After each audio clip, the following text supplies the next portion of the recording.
దళిత క్రైస్తవులకు షెడ్యూల్డ్ కులాల హోదా కల్పించాలని హైదరాబాద్కు చెందిన ప్రొఫెసర్ బర్రె ప్రభాకర్ కేంద్ర ప్రభుత్వాన్ని డిమాండ్ చేశారు. ప్రకాశం జిల్లా దర్శి పట్టణంలోని కురుచెడు రోడ్డులో ఉన్న కావునెంట్ చర్చిలో all India Christian church council ఆధ్వర్యంలో రాష్ట్ర కోఆర్డినేటర్ పాస్టర్ ఆదం అధ్యక్షతన సమావేశం నిర్వహించారు.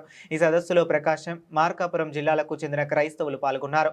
ఈ సందర్భంగా ప్రొఫెసర్ బర్రె ప్రభాకర్ మాట్లాడుతూ దళిత క్రైస్తవులకు ఎస్ఏ హోదా కల్పించే అంశంపై కేంద్ర ప్రభుత్వం నియమించిన జస్టిస్ బాలకృష్ణ కమిషన్ను కలిసి తమ అభిప్రాయాలను తెలియజేస్తామని, త్వరలో కమిషన్కు నివేదిక సమర్పించనున్నట్లు తెలిపారు. దళిత క్రైస్తవులు మతం మార్పినప్పటికీ వారి సామాజిక, ఆర్థిక, విద్యాపరమైన వెనుకబాటుతనం తొలగిపోలేదని ఆయన పేర్కొన్నారు.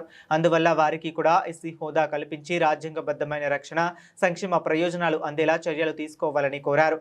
రాష్ట్ర దళిత సేన దర్శి నియోజకవర్గ నాయకుడు గర్లపూడి ప్రేమ్ కుమార్ మాట్లాడుతూ, నేటికి దళిత క్రైస్తవులు కుల వివక్ష, అంటరానితనం, దాడులు, చర్చిలపై దాడులు వంటి సమస్యలను ఎదుర్కొంటున్నారని ఆవేదన వ్యక్తం చేశారు.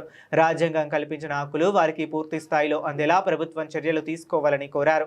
విద్య, ఉపాధి, ఉద్యోగ అవకాశాలు, సంక్షేమ పథకాలలో సామాజిక న్యాయం అందాలంటే దళిత క్రైస్తవులకు ఎస్సీ హోదా అవసరమని వక్తలు అభిప్రాయపడ్డారు.